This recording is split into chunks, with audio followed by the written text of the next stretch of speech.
Hi students, in this session I will discuss three small topics. So in the first topic I will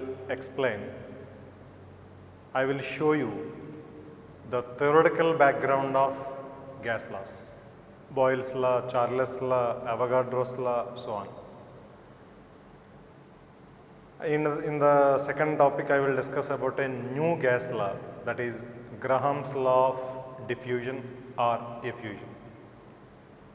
And in the third topic, I will discuss about Maxwell-Boltzmann distribution of velocities. Okay, let us come to the first topic. Actually, if you remember, all of you, Boyle's law, Charles' law, Avogadro's law, Gay-Lussac's law, all these laws are experimental. These scientists performed some experiments, and depending upon the experimental observations, they formulated the laws. So what is the theoretical background behind those laws? At constant temperature and number of moles, why volume and pressure are inversely proportional.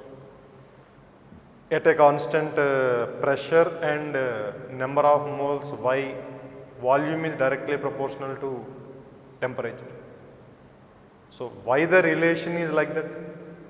P and V relation, V and T relation, P and T relation, V and N relation, keeping the other two parameters constant.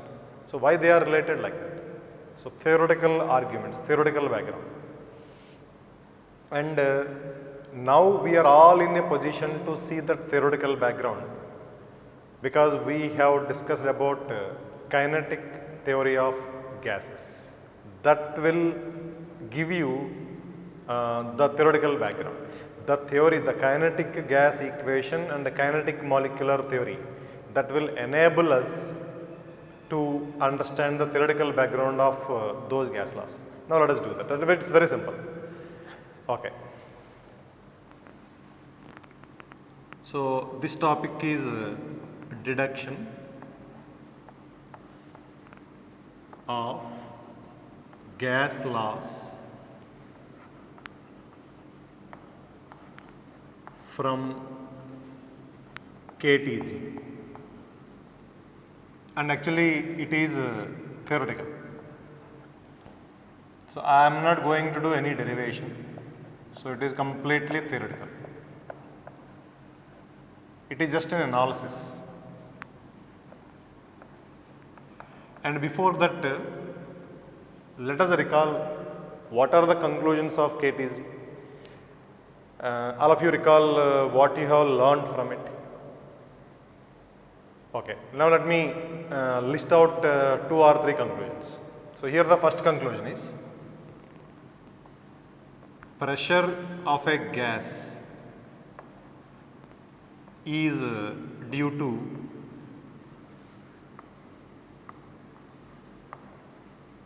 the collisions of the particles on the walls of the container. The collisions of the particles, molecules, atoms, so on the walls of the container.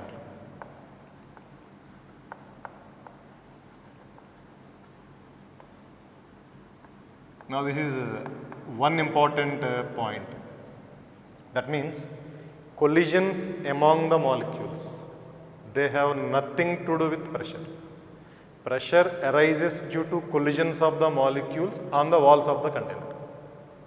If you remember, in the derivation of kinetic gas equation, we have identified an area, circular area, if you remember, of cross section A, capital A. And we have seen how many molecules have collided on that wall, what is the change in momentum, what is the rate of change of momentum, and what is the pressure finally, ultimately. So in the derivation of kinetic gas equation, we were never worried about collisions of the particles among themselves, because pressure has nothing to do with it. We are not at all interested in those collisions. We are interested only in the collisions of the molecules on the wall of the container. This is one point. And second point is, and this is very crucial point actually, the second point is very much important. Pressure of a gas arises due to collisions, and in that two things are important. One is momentum of each collision, and second, number of collisions. Okay, let me write down that. Momentum of each collision. Pressure is directly proportional to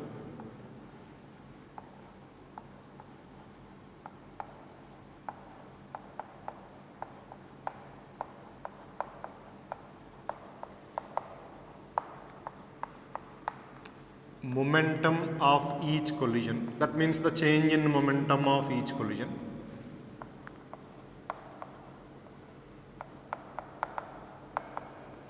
And number of collisions. Number of collisions on a given area, because pressure is force per unit area. So two things are very important. You increase the momentum, keeping the number of collisions constant, pressure increases. You double the momentum, keeping the number of collisions constant, pressure gets doubled. Or else you keep the momentum constant, but somehow you double the number of collisions on that area, pressure gets doubled. So the pressure is directly proportional to one, the momentum. The molecule comes and collides with the wall of the container with some momentum, m into v. So the pressure is directly proportional to the magnitude of that momentum, because rate of change of momentum is force, and force upon area is nothing but pressure. So pressure is dependent on the momentum. And second one, in that area, on that particular area, how many collisions are there? So momentum of each collision and total number of collisions. If you remember, in the derivation, we have seen momentum, change in momentum of each collision, magnitude, is 2mvx. And the number of collisions in that imaginary cylinder, if you remember, whose distance is Vx into dt and whose cross-sectional area is A. And in that particular imaginary cylinder, how many molecules are there? And out of them, how many are actually colliding the area, wall area A? And we multiplied both of them. 1 upon 6 into Vx dt into A. This is the volume of the cylinder. And the number density, that is n upon V. All of you recall this? And this particular quantity is momentum. Of course, change in momentum. It is not momentum actually, change in momentum. That means the momentum transferred to the wall, and pressure is affected by that. Pressure is directly proportional to that. And this particular expression gives you the number of collisions. If you remember, actually, number of molecules present in the imaginary cylinder is this much, but only 1/6 of that molecules, they are actually colliding the given area A. If you remember that, 1/6 along positive x-axis, 1/6 along negative x-axis, 1/6 positive y, 1/6 negative y, 1/6 positive z and 1/6 negative z. So on a given area, on a one particular wall, only 1/6 of the molecules are colliding. So we are taking only 1/6 of the total molecules present in the imaginary cylinder. So both momentum as well as number of collisions, they are important, and pressure is affected by both of them. So this is one powerful idea which we developed in kinetic theory of gases. So 2 points are there. Pressure arises due to collisions of the particles on the walls of the container, and pressure is because of two things. One is the momentum of each collision, change in momentum of each collision, and the second one is number of collisions. Now let us come to Boyle's law. Now let us see why pressure and volume are inversely proportional at temperature, at constant temperature and number of moles. Just let me discuss theoretical.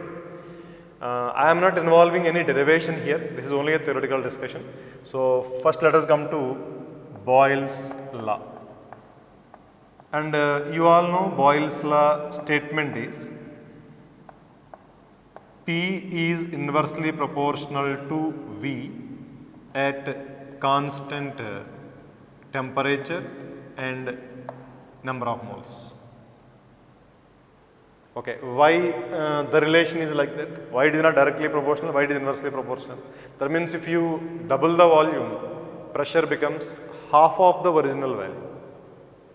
That is what is meant by inversely proportional. If you increase the volume 10 times, pressure decreases by 10 times. Pressure becomes 1/10 of the original value. So inversely proportional. And here all of you recall, if you keep temperature constant, the kinetic energy average kinetic energy of the particles remains constant. This is a very powerful idea we developed in kinetic theory of gases. So Ke average is directly proportional to the absolute temperature. It is a function of only temperature, nothing else. Average kinetic energy. So if that is the case, when you keep temperature constant, there is no way kinetic energy change. If kinetic energy is not changed, then there is no way velocity of the molecules is changed. That means if you keep temperature constant, Ke remains constant, Ke average. And if Ke average remains constant, then velocity remains constant. Mass anyway remains constant. You cannot change the mass of the particle by changing pressure or volume. Not possible. So mass constant, volume constant. So momentum constant. And change in momentum will not change if you keep temperature constant. And if you come to number of collisions, now say, suppose if you make the volume twice the initial value, you double it. Initially accelerators, now you take 2 accelerators. Now can I say that in our derivation KTG, we have taken a wall, we have demarcated an area capital A, we imagined a cylinder whose length is equal to Vx into dt, and in that imaginary cylinder, what will happen to the total number of particles if you double the volume of the vessel? See, you doubled it. So what happens to the total number of molecules in that cylinder? They will become half of the original value. So what happens if they becomes half of the original value? Then if you take 1/6 of those molecules, they also will become half. So that means ultimately only half of the molecules collide with that area A. The same area, you don't change the area. Just imagine the same cylinder whose length is equal to Vx into dt, whose area of cross section is equal to A. So now volume gets doubled because you increased the volume, you doubled it. So number of molecules colliding on that particular area gets halved. That means the number becomes half of the original value. So what will happen to pressure? It becomes half of the original value. So volume gets doubled, pressure gets halved. So becomes half of the original value. Yeah, it should happen. And this is what is Boyle's law. This is what is Boyle found by doing experiments. And this is the theoretical background behind Boyle's law. So I am repeating, you have kept the temperature constant, you have kept the number of moles constant, you have kept the number of moles constant. That is the reason why when you increase the, when you make the volume twice the initial value, then the number of particles in that particular imaginary cylinder, it has become half of the original value because total N is constant, total moles is constant. And you have kept the temperature constant, no way you can change the kinetic energy and no way you can change the velocity, and mass of each particle is constant, that is not going to change, nobody can change it. So momentum is constant, number of collisions have become half, so pressure also becomes half of the original value. So this is how Boyle's law can be explained. Now come to Charles' law.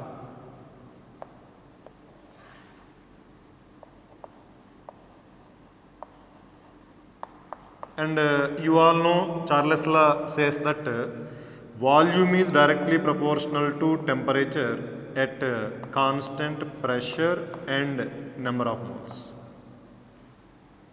Now suppose we increase the temperature, but as a result pressure should not change, and we are not anyway changing the number of moles. So we are increasing the temperature. Suppose we make it twice the initial value. So Charles law says that volume should also become twice its initial value, directly proportional. You make temperature 2 times, volume becomes 2 times. You make the temperature 10 times, volume becomes 10 times.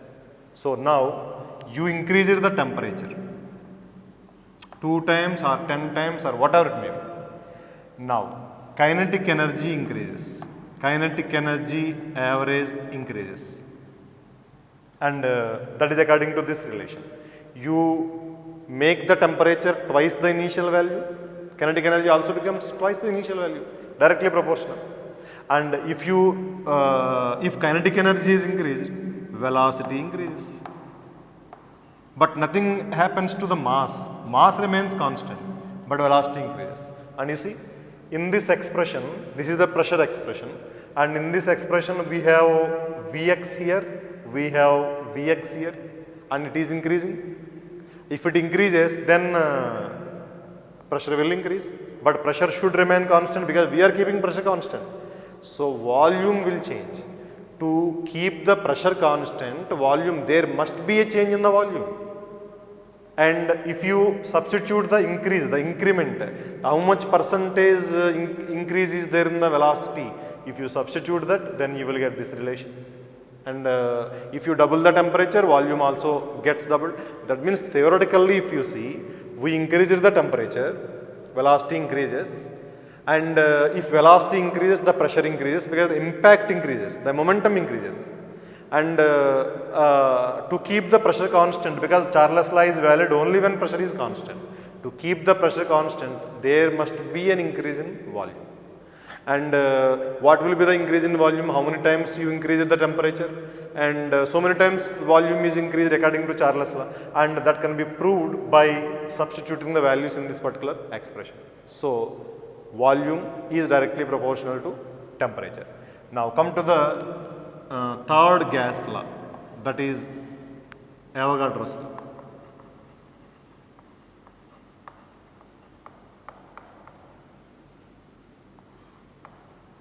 Now it says that volume is directly proportional to number of moles at constant pressure and temperature. Volume is directly proportional to number of moles. P and T kept constant. Now see, suppose you increase the number of moles by 2 times. That means you made the number of moles twice the initial value. So now let us see. Now this is the surface area, same surface area A, pressure is equal to force per unit area. Now we are taking one particular unit area. I told you already that may be of circular shape, that may be of square shape, rectangle, that is up to you. Okay. Now you double the number of moles. So what happens to the number of moles in this cylinder? Whose length is Vx into dt and whose cross-sectional area is A? They get doubled because number of moles, overall number of molecules gets doubled. So molecules in the cylinder also gets doubled. If the number of moles gets doubled, then pressure gets doubled, but we have to keep pressure constant. So what happens? You make the volume twice. So then what happens?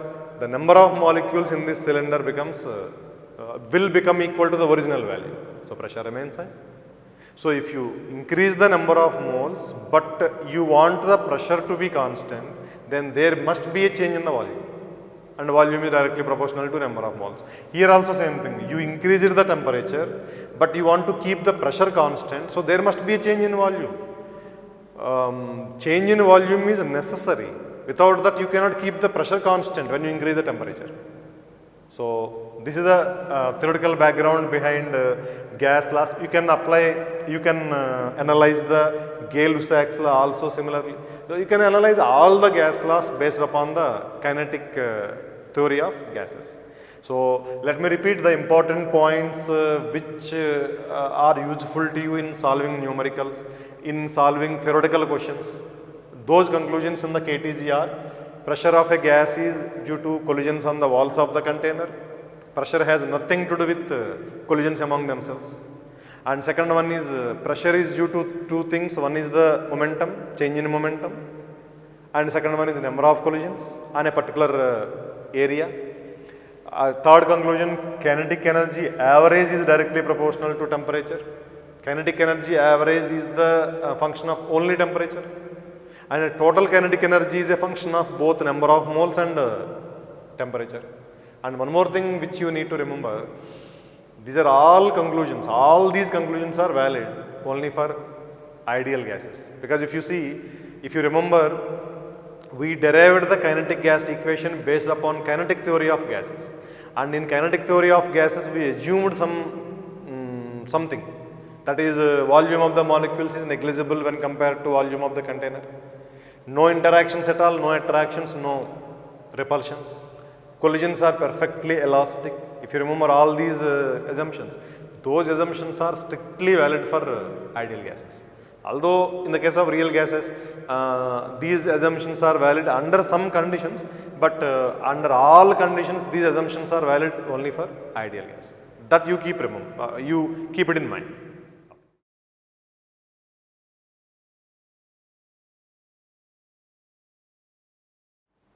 Now let me start the new gas law, which is called as Graham's law of diffusion.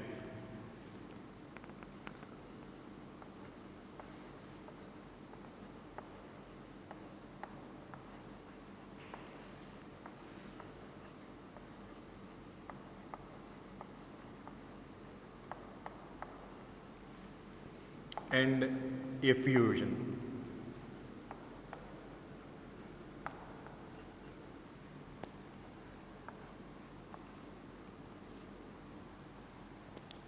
Diffusion and effusion are two different processes, and Graham's law is valid for both of them.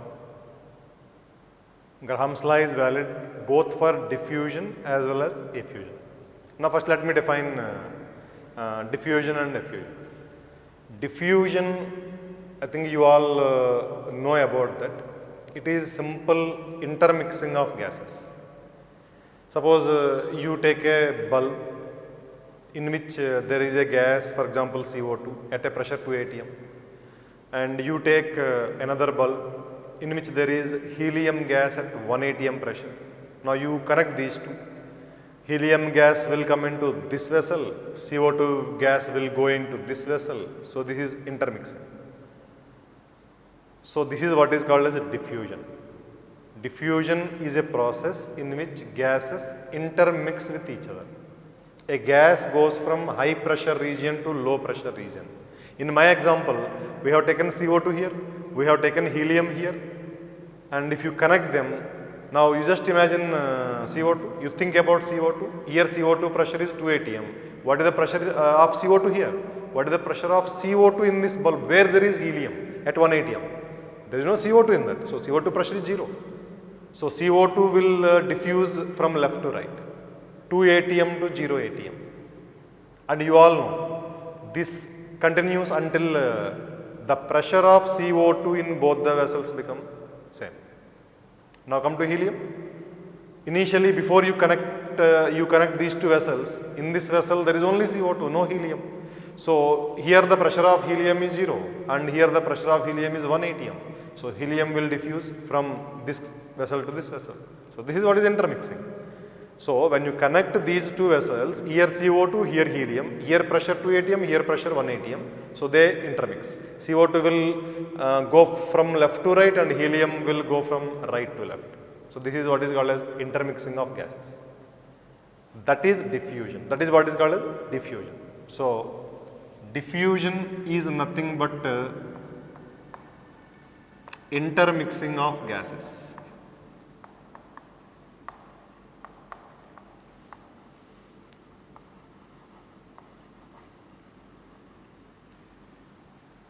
And if you come to effusion, It is almost a similar process, but but they are not exactly same. Diffusion is nothing but suppose you take one bulb, one vessel in which there is a gas, for example CO2. Now you make a small hole to that container. Suppose you take a balloon which contains helium, and outside the balloon nothing is there, vacuum. It is vacuum.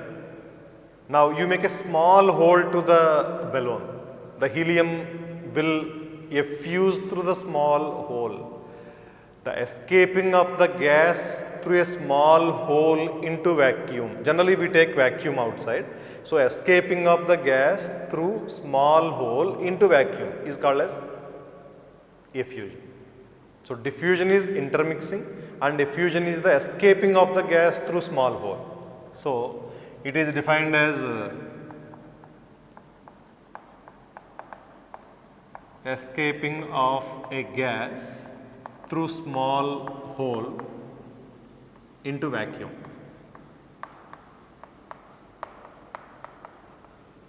And actually outside there need not be vacuum actually, but generally it is taken, vacuum is taken, general. It is not a condition. Okay. Now Graham's law, as I told you already, Graham's law is valid both for diffusion as well as effusion. So what does this law predicts? It is, it says that rate of diffusion or effusion, and I told you already this law is valid for both diffusion and effusion. So rate of effusion of a gas is directly proportional to 1 upon under root density. That is rho. That is not P, that is not pressure, that is density. So that means rate of effusion or rate of diffusion of a gas is inversely proportional to square root of its density. So this is Graham's law of effusion. So if you take two gases, then you can write down here, if you introduce a proportionality constant. So you can write down rate of effusion is equal to some constant k into 1 upon under root rho. So if you take rate of effusion, let us represent it with R. R stands for rate of effusion. So if you take two gases, so R1 upon R2 is equal to constant k, and constant, same constant for both the gases. Constant and constant gets cancelled, and you will get rho 2 upon rho 1. So constant and constant get cancelled. And one more thing, this is valid at constant pressure and temperature. And even the basic Graham's law, that is valid only at constant pressure and temperature. So when you state Graham's law, you should include those conditions. At constant pressure and temperature, rate of effusion or rate of diffusion of a gas is directly proportional to 1 upon square root of density, or you can write down inversely proportional to square root of density at constant pressure and temperature. So the ratio will become equal to under root rho 2 upon rho 1. And you know, all of you, we have a relation that is Pm is equal to rho RT. We already derived this from PV is equal to nRT. So pressure and temperature both are constant. So we can write down this as molar mass M is equal to rho into RT upon P. Graham's law is valid only at constant pressure and temperature. So from this we can write down molar mass is directly proportional to rho at constant temperature and pressure. So in that case we can write down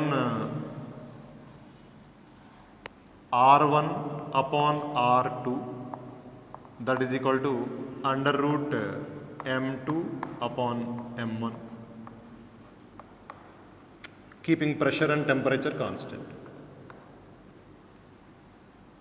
So rate of effusion or rate of diffusion, it is inversely proportional to either square root of its density or square root of its molar mass, because density and molar mass are directly proportional, provided pressure and temperature constant. Okay. Now, actually, how do you define rate of effusion? What are the units of rate of effusion? Actually, rate of effusion is defined like this: volume of the gas effused. Let me write down complete sentence. Volume of the gas 1 effused or diffused upon time taken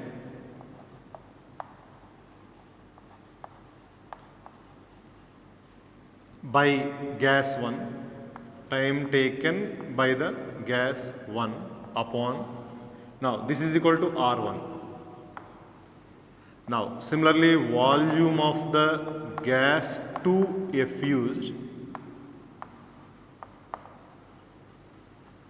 upon time taken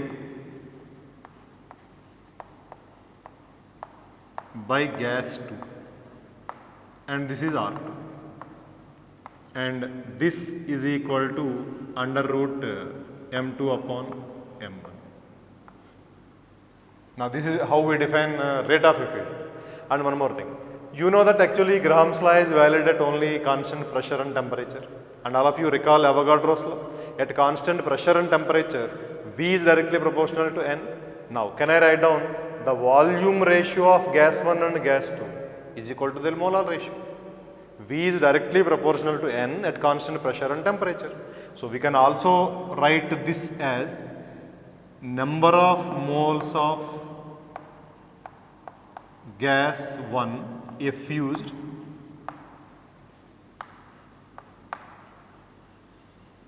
upon time taken for those moles to effuse upon number of moles of gas 2 effused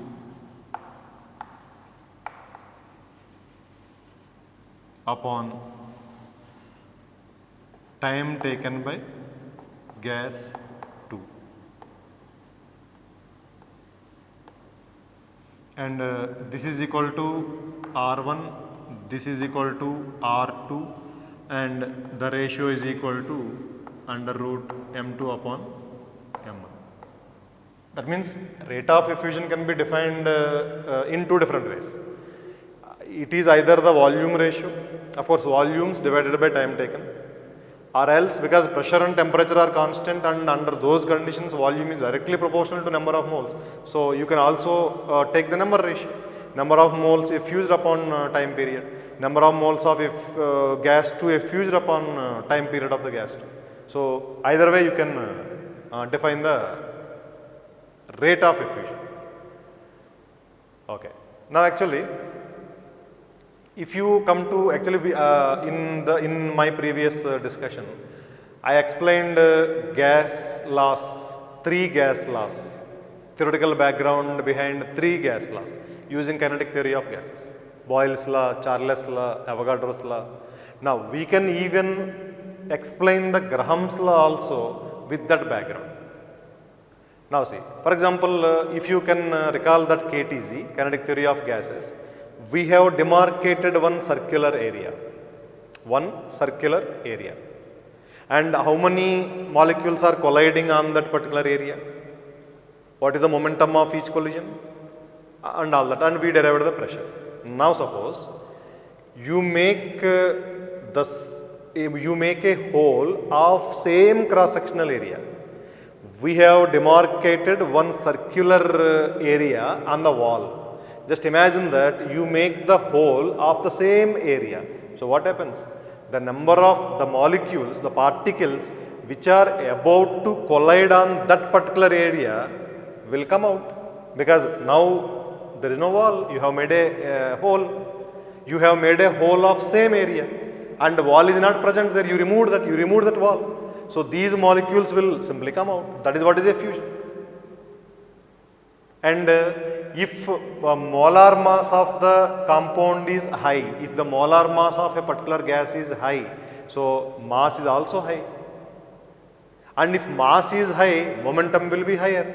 If you compare a heavier gas with a lighter gas, everything else is same, pressure is same, temperature is same. We have a heavier gas in a container, we have a lighter gas in another container, two different containers. Now you demarcate the same area, pressure is same. In both the cases, pressure is same, but temperature is also same. Molar mass is different. One is heavier, another one is lighter. Because pressure and temperature both are same, number of collisions in the case of heavier gas must be smaller to keep the pressure same in both the vessels, and number of collisions in the case of lighter gas is higher. And when you make a whole of the same area A, fewer number of molecules will come out in the case of heavier gas and greater number of molecules will come out in the case of lighter gas. So you can apply the KTG to explain even this particular law, Graham's law.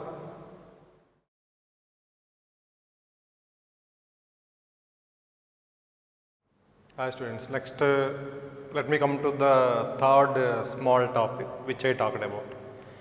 That is Maxwell-Boltzmann distribution of velocities.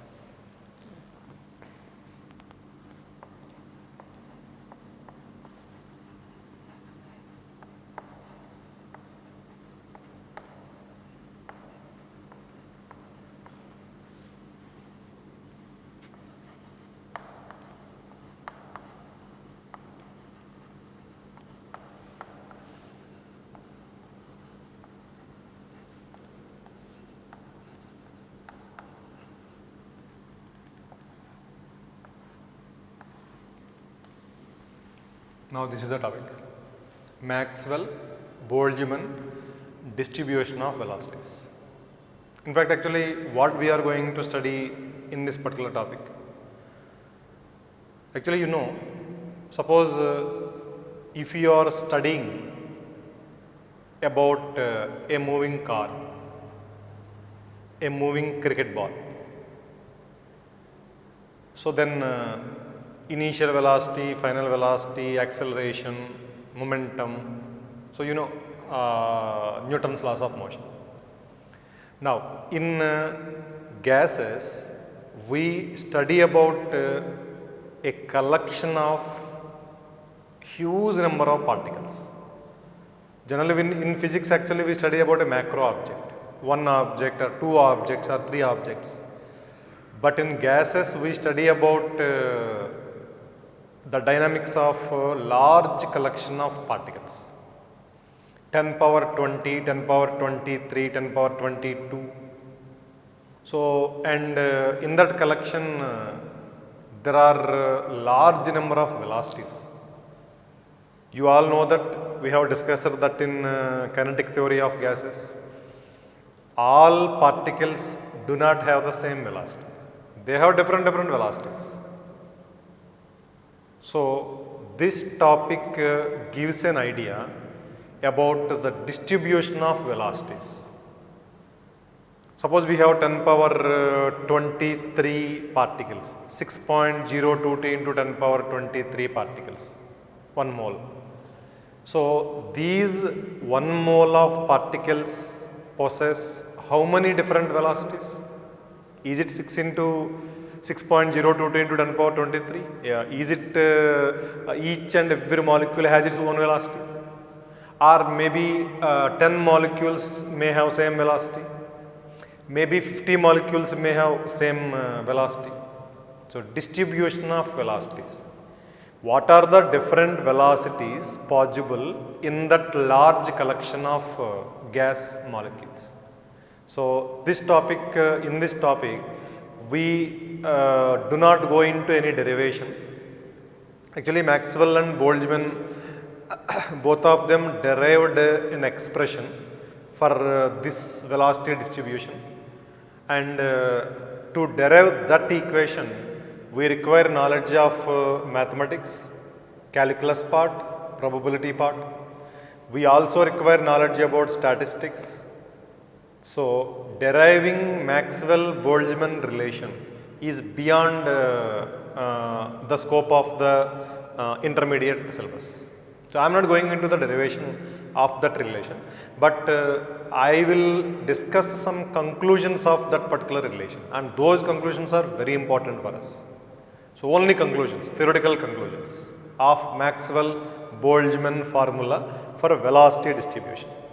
Now see, so in that if you come to the first point, now let me give you point wise. I have 3 or 4 points to discuss here. Let me come to the first point. Now suppose if you plot a graph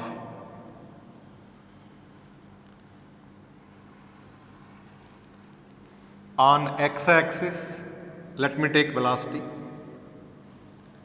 v, and let me take a function that is dn upon n into dv. Capital N and dv in the denominator and dn in the numerator. And when you take this expression on the y-axis, about which I will explain what does it mean, I will explain about that. And if you take v, velocity on the x-axis, then Maxwell and Boltzmann got a curve like this. Actually, they derived a mathematical expression for distribution of velocities and they plotted a graph. It is something like P is inversely proportional to V, that is the mathematical relation. Then we plot P versus V, then you will get a rectangular hyperbola. So similarly, they derived an expression which we are not going to see, and based upon that they got a curve like this. And here capital N is the number of particles, total number of particles in the sample. If you remember, capital N means the same thing everywhere. It meant the same thing in KTC. Now it means the same thing, total number of particles. And V is the velocity.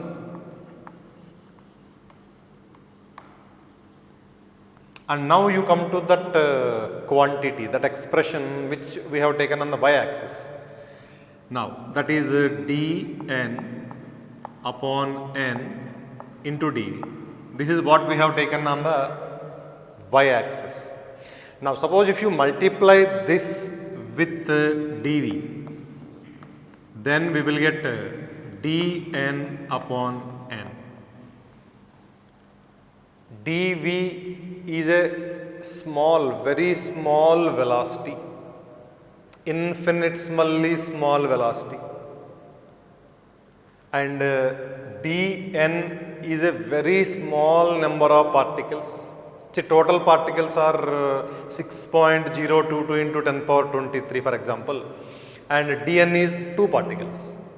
So very small compared to the total number.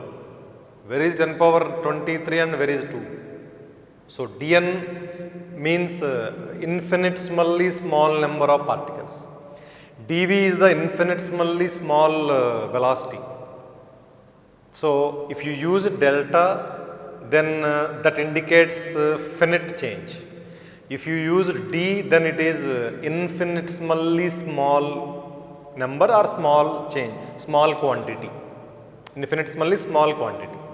So if you take this expression, you multiply that with dv, then you are getting dn upon n. And dn upon n is nothing but fraction of molecules. Fraction of molecules. And now let me tell you the actual meaning actually. We have taken something on y-axis, we have taken velocity on the x-axis, and we are multiplying this and you are getting the fraction, number fraction. Okay. Suppose you take a velocity, you take some velocity and it is here. Suppose 300 meters per second, one particular velocity. Now 300 meters per second, between 300 meters per second and 300 plus 10 power minus 10 meters per second, we are defining a range of velocities. Let me write down here. 300 meters per second and 300 plus 10 power minus 10 meters per second. You know, this is what is dV, infinitesimally small velocity. So, if you want to find what fraction of molecules are there which are having a velocity of this range, fraction of molecules whose velocities lie in this range 300 to 300 plus 10 power minus 10 meters per second. So, like that, if you are interested in analyzing those velocities, you will get that by multiplying this with that dV. So, you can say dV is nothing but the width of this narrow strip. That is very narrow. Its width is 10 power minus 10 meters per second. The width of that strip which I have drawn, I have magnified actually. It looks big, but it is a very narrow strip whose width is 10 power minus 10 meters per second. And between 300 meters per second and 300 plus 10 power minus 10 meters per second, how many molecules are there? How much fraction of molecules are there? So, then it is given by this product. That means it is something like area of that strip. Fraction of molecules is equal to area of that strip. And you know, area of that strip is nothing but height into width. The height is nothing but the y coordinate. The width is nothing but the x coordinate. You multiply those two, you will get the fraction. So, this is the meaning of that graph. Suppose if you are interested in the range, the same small range at 600 meters per second, no problem. Here you define a strip. Suppose this is 600 meters per second. Then you take a narrow strip there and you calculate the area of that strip. And area of that strip is equal to its width. That is nothing but the delta x. And height, that is the y coordinate. And delta x is nothing but dV. 600 and 600 plus 10 power minus 10 meters per second. In that range, how much fraction of molecules are there? So, that is given by the area of that strip. Okay. Now, suppose this curve is drawn at temperature T1, let us say. Now, let us come to the next point actually. Now, suppose if you increase the temperature, then this curve becomes like this. This is the behavior of the curve at a new temperature, and that is T2, and T2 is greater than T1. So, that means when you increase the temperature, the curve broadens, the height of the maxima decreases. You see, at a temperature T1, this is the height of the maxima, but at a temperature T2, this is the height of the maxima. So, the height of the maximum decreases and the curve broadens. Okay. This is what happens at higher temperature. If you go on increasing the temperature, then the curve gradually broadens. And one more point here is that which is clearly visible from the graph, which is very obvious. Molecules, or you can say fraction of molecules with very small velocities and very high velocities. Fraction of molecules with very high velocity and very low velocity, both are very small.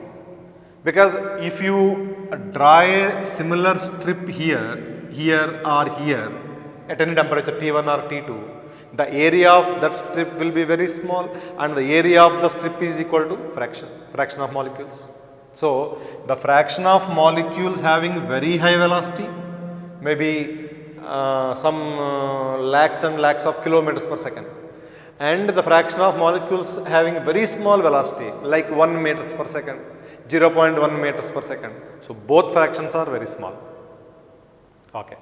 This is first thing. And Boltzmann and Maxwell, they got another curve. Now, the same dn upon n dv here, and here it is velocity. Now this is one curve that is obtained, and this is the molecular mass of the gas is m1, molar mass, gram per mole. molar mass, CO2 44 gram per mole, helium 4 grams per mole. Okay. Now, suppose if you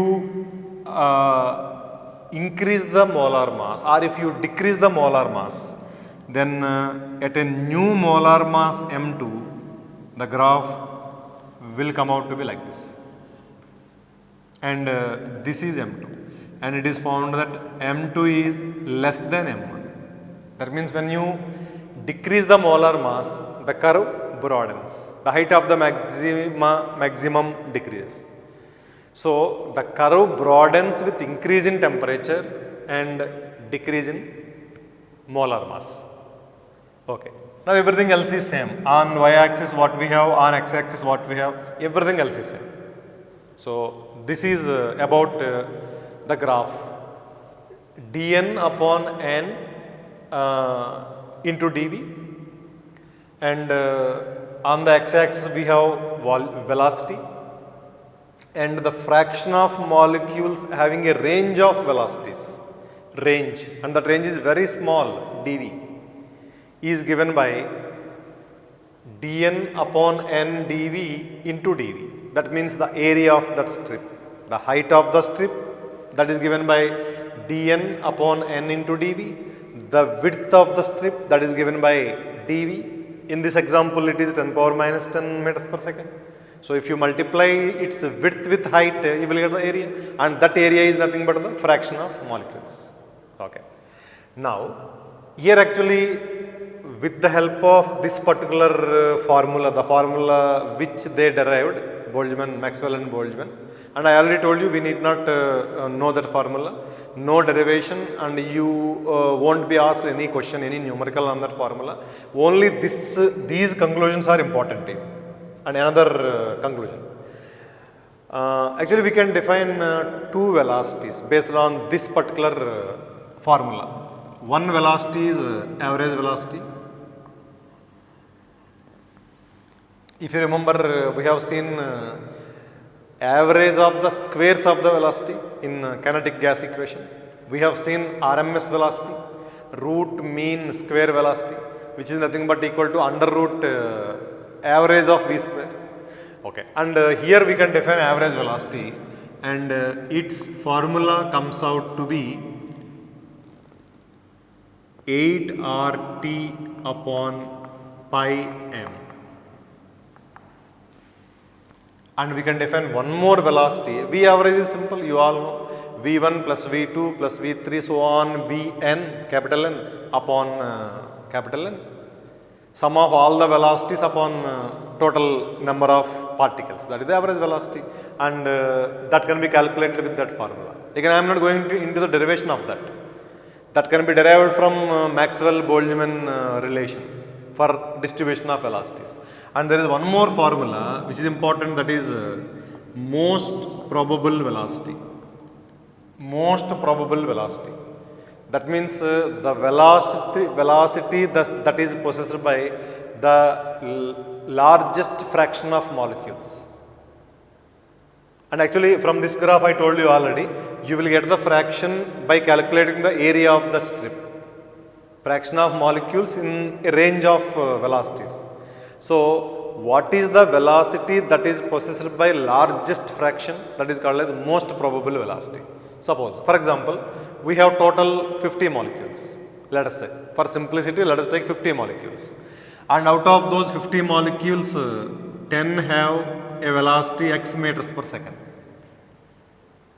And 20 molecules have a velocity y meters per second. 5 molecules are having a velocity z meters per second.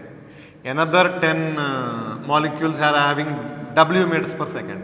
Another 5 molecules are having a velocity that is r meters per second.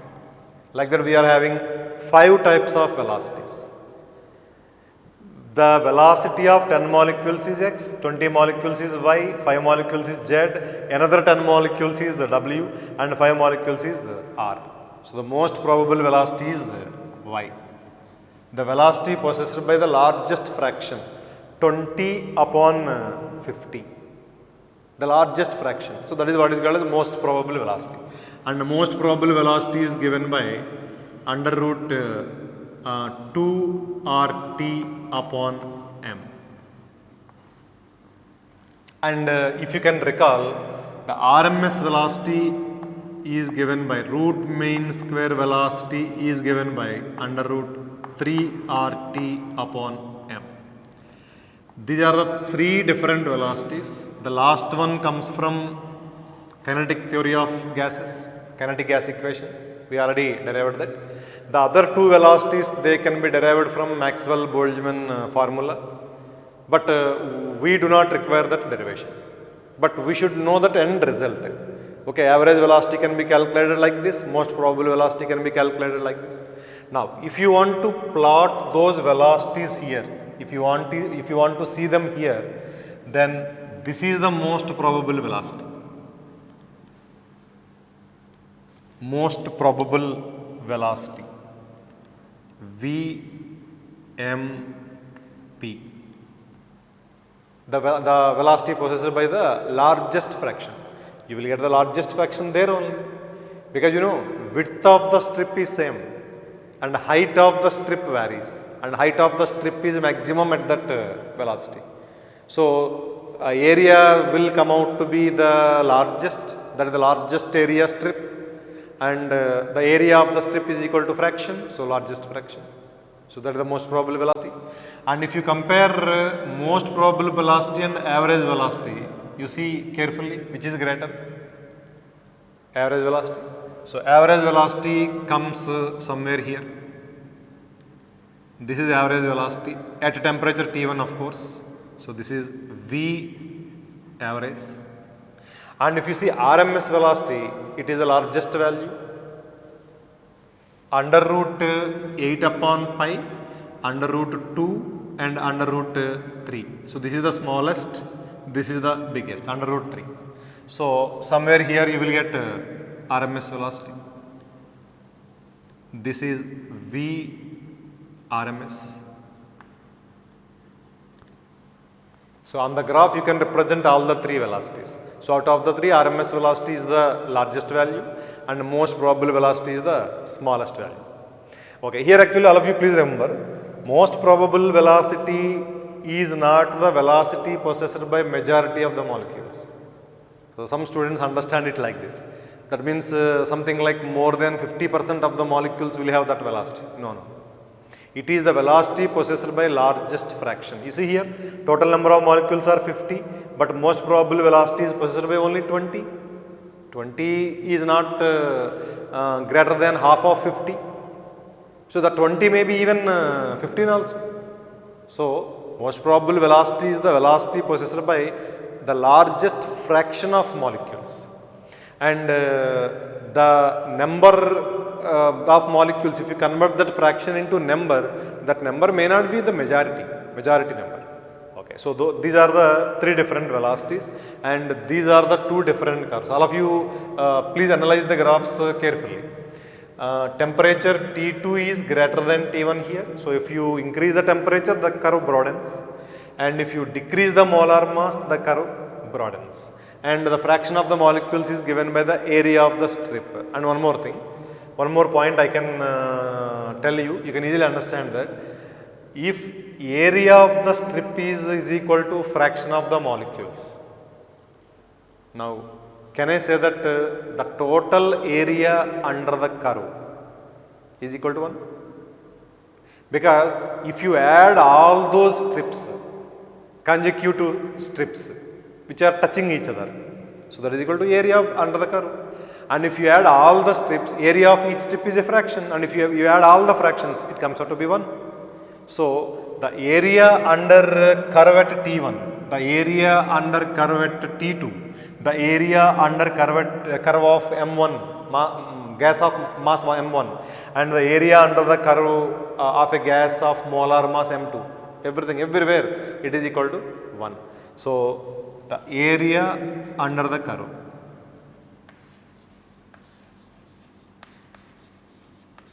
This is another important relation.